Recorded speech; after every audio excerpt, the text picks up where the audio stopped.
एक बार एक किसान भगवान से बहुत ही नाराज हो गया। किसान बहुत मेहनती था।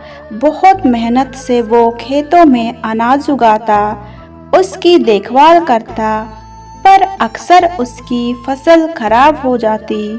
कभी सूखा पड़ जाता, कभी बाढ़ आ जाती, कभी तेज धूप, कभी आंधी, कोई ना कोई कारण बन ही जाता कि उसकी फसल खराब हो जाती।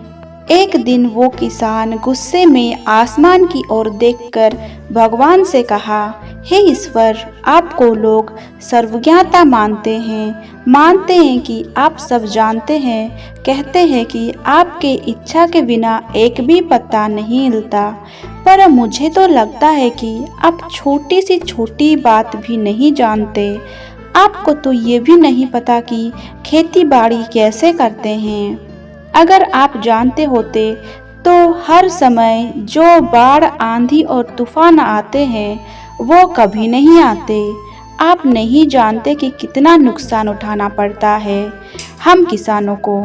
यदि आप मेरे हाथ में ये शक्ति दे दे कि जैसा मैं चाहूँ वैसा मैं मौसम को कर दूँ, फिर आप देखना मैं अन्य के भंडार लगा दूंगा।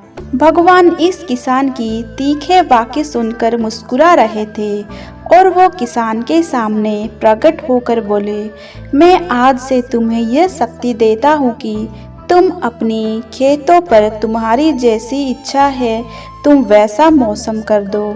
मैं बिल्कुल भी दखल नहीं दूंगा, तुम्हारी इच्छा से सब कुछ होगा। किसान बहुत खुश हो गया। किसान ने गेहूं की फसल अपनी खेतों में बोई। जब उसे लगा कि खेतों को धूप चाहिए तो वो खेतों को धूप मिले। जब पानी बरसना चाहिए तभी पानी बरसा। आंधी, तूफान, बाढ़ कुछ भी उसने अपने खेतों पर नहीं आने दिया। किसान के खेत में इस वर्ष ऐसी फसल हुई जैसे कभी नहीं हुई थी। हरी भरी लहराती फसल। मन ही मन वो बहुत खुश हो गया और सोचने लगा, अब सबूत के साथ दिखाऊंगा भगवान को कि इसे कहते हैं शक्ति का सही उपयोग। मेरी सफलता देखकर उन्हें अपने नियम जरूर बदलने पड़ेंगे। कुछ दिन गुजर गए, फसल काटने को तैयार हो गए।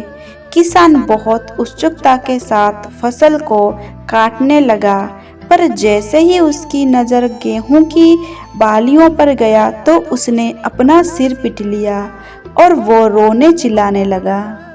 गेहूं की एक भी बाली के अंदर गेहूं का दाना नहीं था। सारी बालियां अंदर से खाली थी। किसान बहुत दुख हो गया। उसने भगवान को रोते हुए फिर पुकारा, हे प्रभु, तुमने ये मेरे साथ क्या किया? क्या तुमने मुझे कोई सजा दी? भगवान बोले, पुत्र, ये तो होना ही था। तुमने पौधों को संघर्ष करने का मौका ही कहाँ दिया। ना तो तुमने उन्हें आंधियां से जूझने दिया, ना तेज बारिश से सहने दिया और ना ही धूप में तपने दिया। एक भी चुनौती का सामना तुमने उन्हें नहीं करने दिया। इसलिए सारे पौधे अंदर से खोखले हो गए। जब आंधी, तूफान, तेज बारिश और धूप पड़ती है तभी ये पौधा अपने अस्तित्व को बचाने के लिए संघर्ष करते हैं और इसी संघर्ष से एक बल पैदा होता है जिसमें शक्ति होती है, ऊर्जा होती है और यही ऊर्जा, फुर्ती तेरे गेहूं के दाने की तरह जो नहीं फूटी। तूने उन्हें कठिन परिस्थितियों से गुजरने ही नहीं दिया जहां उनके अस्तित्व का जन्म होता।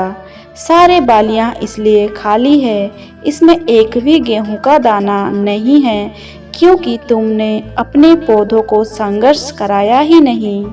याद रखिए, स्वर्ण में स्वर्णीय आभात तभी आती है जब वो आग में तपने, गलने और हथौड़े से पीटने जैसे संघर्ष से गुजरता है।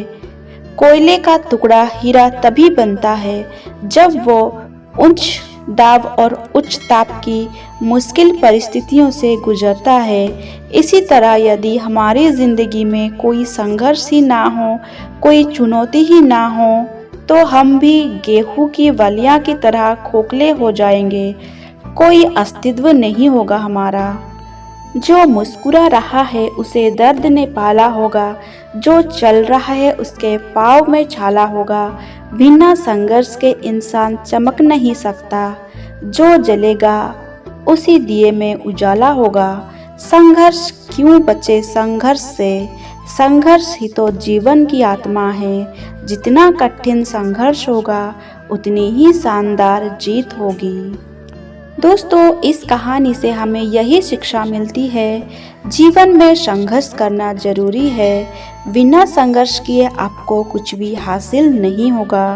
तो दोस्तों, आज के लिए बस इतना ही। अगर आप लोगों को ये कहानी पसंद आती है तो आप लोग मेरी वीडियो को लाइक कर दीजिए, शेयर कर दीजिए और मेरे चैनल को सब्सक्राइब कर दीजिए। धन्यवाद।